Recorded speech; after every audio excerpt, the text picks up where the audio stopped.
Inna lillahi wa inna ilaihi roji'un. Satu keluarga yang terdiri dari ayah, ibu dan anak meninggal dunia setelah tertimpa tembok SPBU yang roboh di Jalan Tebet Barat Dalam 2, Jakarta Selatan pada Minggu siang kemarin. Korban diketahui berjualan di pinggir tembok. Tak ada yang menyangka jika tembok beton tebal itu bakal roboh hingga mengenai warung kecil yang ada di sekitar. Tangis getir keluarga mewarnai jalannya evakuasi korban. Petugas pun sedikit kesulitan mengevakuasi korban lantaran tertimbun puing beton tebal.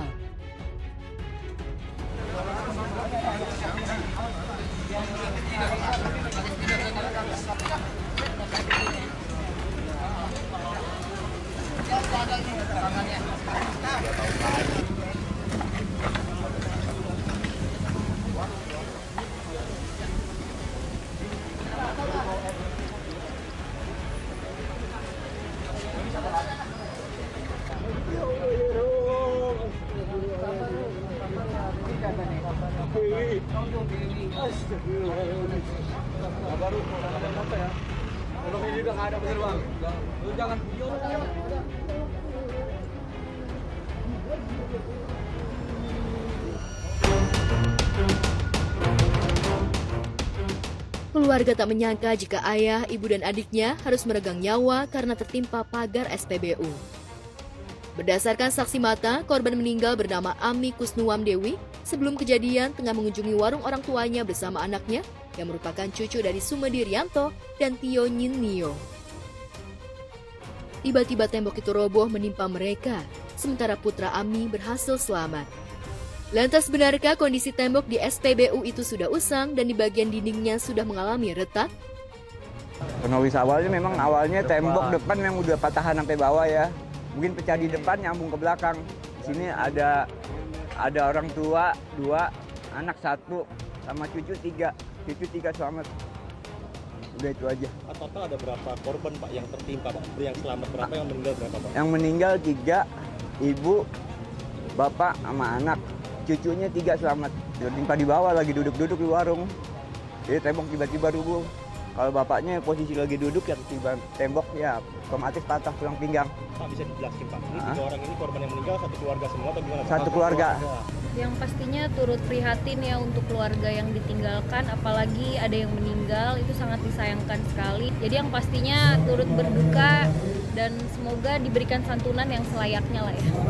Saya sih untuk pihak SPBU-nya dan untuk siapapun yang mempunyai bangunan ya, jangan sampai merugikan orang lain gitu. Tolong diperhatikan lagi untuk pembangunannya, karena di situ saya lihat temboknya itu sangat hancur ya, rapuh ya. Musibah memang tak ada yang tahu. Curah hujan yang tinggi dan angin kencang menjadi musabab ambruknya tembok SPBU tersebut, ditambah kondisinya dinilai sudah retak. Namun hingga kini pihak berwajib masih terus menyelidiki penyebab robohnya tembok tersebut yang memakan korban jiwa. Untuk mengetahui penyebabnya, kami akan dalami terus. Tentu saja kami akan berkolaborasi dengan pihak Puslap 4 Polri untuk mengetahui. Saat ini masih kami lakukan penyelidikan dan pendalaman terkait penyebab rubuhnya atau runtuhnya tembok ini. Jadi ada sebagian dari sisi tembok sebelah kanan SPBU yang berlokasi di Kelurahan Tebet Barat ini rubuh ke arah luar. Nah, di luar tembok itu ada korban yang sedang berjualan makanan. Nah, sehingga rubuhan tembok ini kemudian menimpa para korban. Ya, tercatat ada 4 orang korban, 3 orang meninggal dunia dan 1 orang mengalami luka-luka. Sekarang sedang dirawat di rumah sakit terdekat. Untuk ketiga korban yang meninggal dunia sudah dibawa ke RSCM. Dan saran saya semoga pihak SPBU ini lebih memperhatikan lagi. Jangan sampai ada korban berikutnya. Dan semoga pihak SPBU ini bertanggung jawab terhadap keluarga korban. Dan buat keluarga korban, saya mendoakan semoga diberi ketabahan, kesabaran, keikhlasan. Semoga almarhum juga tenang di alam sana.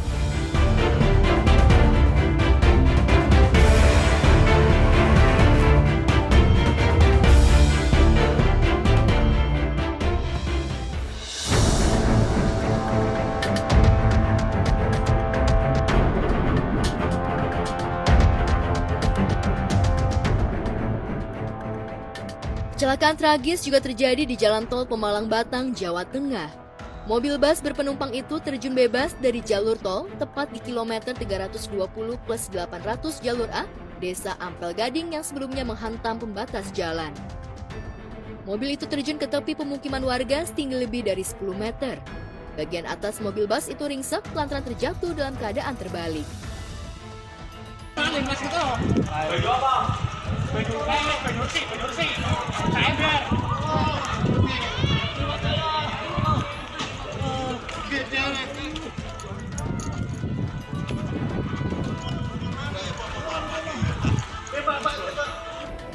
suara nabrak badril tol terutama. Akhirnya kan cuma nabrak pinggiran tol, ternyata jadi sampai ke bawah. Terus kondisinya seperti apa saat itu? Kondisinya tadi sih, kondisi penumpang sih ada yang keluar dari bis, terus posisi bisnya kan ringsek kan. Lihat yang luka-luka gitu? Ada beberapa orang yang terjepit di bawah. Tadi udah ditolong oleh pihak rescue sama polisi sama Basarnas. Oh iya. Dari kejadian naas itu, 2 korban jiwa meninggal dunia, sedangkan penumpang lainnya mengalami luka-luka cukup parah dilarikan ke rumah sakit terdekat. Proses evakuasi memakan waktu 2 jam. Tak ayal, kemacetan pun tak terhindarkan. Tangis histeris mewarnai proses evakuasi. Para warga sekitar pun turun membantu evakuasi para penumpang yang selamat.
Penumpang wisata.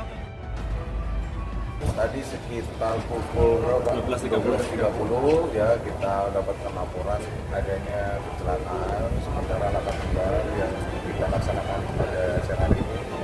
Yang pertama adalah mengutamakan mengevakuasi korban itu.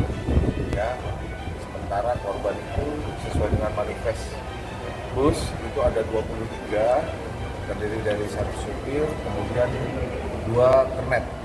Kemudian di rumah sakit ini, di rumah sakit Comor ini ada 16, kemudian di Siaga Medika ada 3, meninggal dunianya sementara 2, yang lain informasi sementara adalah luka ringan.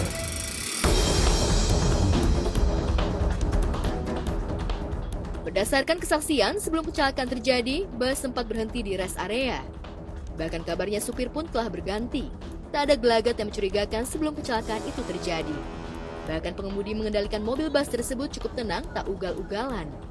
Namun tiba-tiba sopir membanting setir hingga membentur pembatas dan akhirnya terjun ke area pemukiman warga. Mayoritas Jakarta ya, karena ini kan bus Jakarta ke daerah Jepara. Jadi rata-rata warga bus. Kemungkinan mengantuk atau gimana? Ya nanti masih kita lihat. Sebagai driver juga pekerja yang memang cukup berat ya sebagai driver ya, karena harus membawa penumpang sampai ke nyawanya pun dibawa gitu. Semuanya harus dalam keadaan baik dan menurut gua sih untuk kedepannya harus terus melihat diri gitu. Kayak kira-kira ini kita yakin gak nih membawa penumpang sebanyak ini, kita benar-benar harus yakin seyakin mungkin kalau kita ini tuh bawanya bukan sekedar penumpang tapi kita membawa nyawa gitu. Kalau emang ngantuk mending istirahat aja sih, soalnya kan tugasnya supir kan harusnya mengamankan penumpang ya. Yes. Kalau emang lagi nggak fit atau ngantuk mending istirahat aja.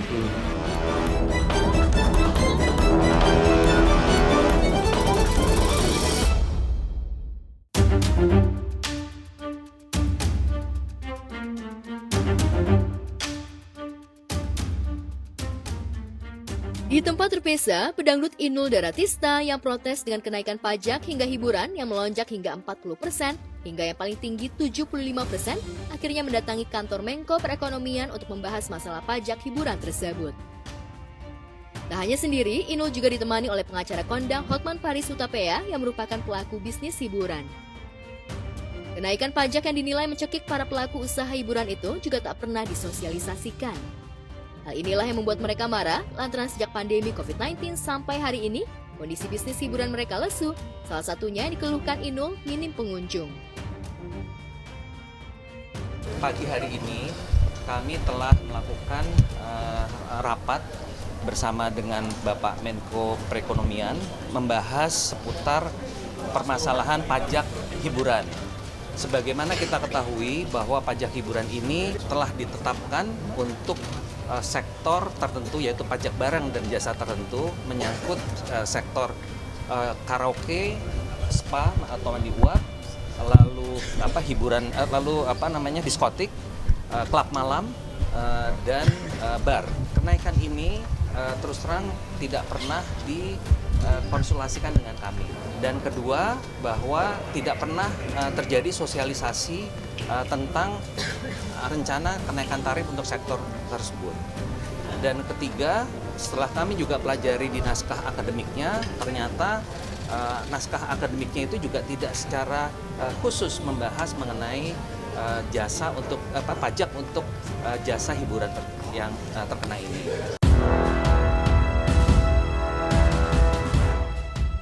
Menurut mereka, setelah naskah itu dipelajari, tak ada naskah yang secara spesifik atau khusus membahas mengenai pajak jasa untuk hiburan. Tapi sayangnya pemerintah sudah kadung mengeluarkan surat edaran yang sudah barang tentu pemerintah daerah bisa saja mengeluarkan insentif fiskal tanpa pengajuan individu.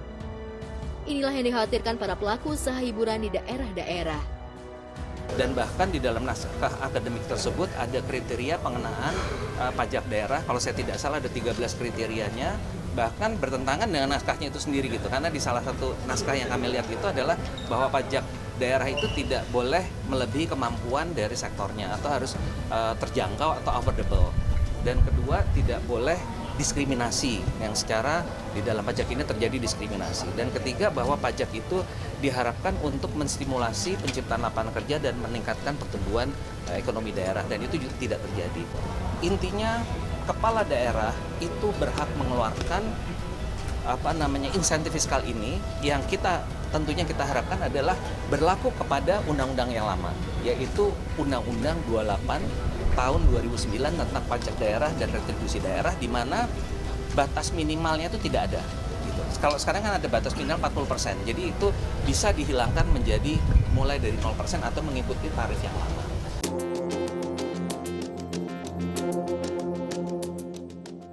Beruntungnya, Hotman mengungkap jika Presiden Joko Widodo dalam rapat kabinetnya telah menyetujui jika pajak hiburan dikembalikan ke pajak lama atau bahkan mengurangi. Bahwa Pak Jokowi sendiri, Presiden, tidak dilaporkan secara detail tentang besaran pajak 40% tersebut. Dan beliau marah. Ini informasi bukan saya dapat dari Menko Equin ya, bukannya. Itu informasi yang saya dapat minggu lalu. Ya. Dan sejak itulah saya gencar terus bikin video-video saran-saran. Akhirnya Jumat minggu lalu diadakan rapat kabinet yang dipimpin langsung oleh Presiden dan disepakati bahwa pemerintah daerah boleh kembali kepada tarif pajak yang lama, bahkan mengurangi juga boleh, karena di pasal 101 undang-undang itu secara jabatan Pemda berhak.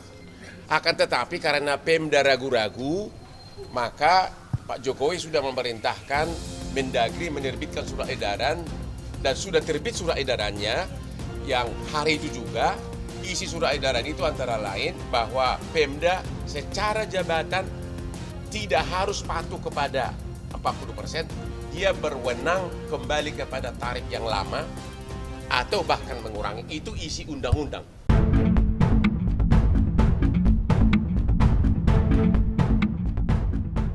Sebelumnya, Inul mengungkap keluh kesahnya soal kenaikan pajak yang dinilai tak masuk akal di tengah minimnya pemasukan. Bahkan Inul begitu lirih kalau dirinya memperlihatkan bagaimana sepinya salah satu usaha miliknya. Tentu saja istri Adam Suseno itu menolak keras kenaikan pajak yang direncanakan pemerintah.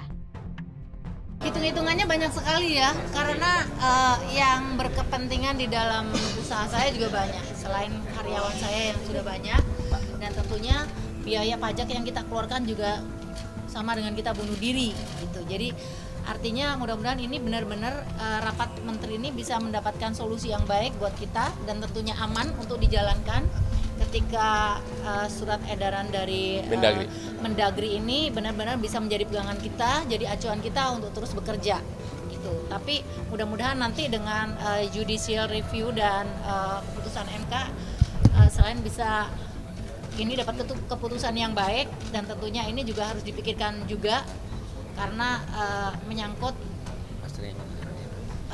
banyak orang tentunya.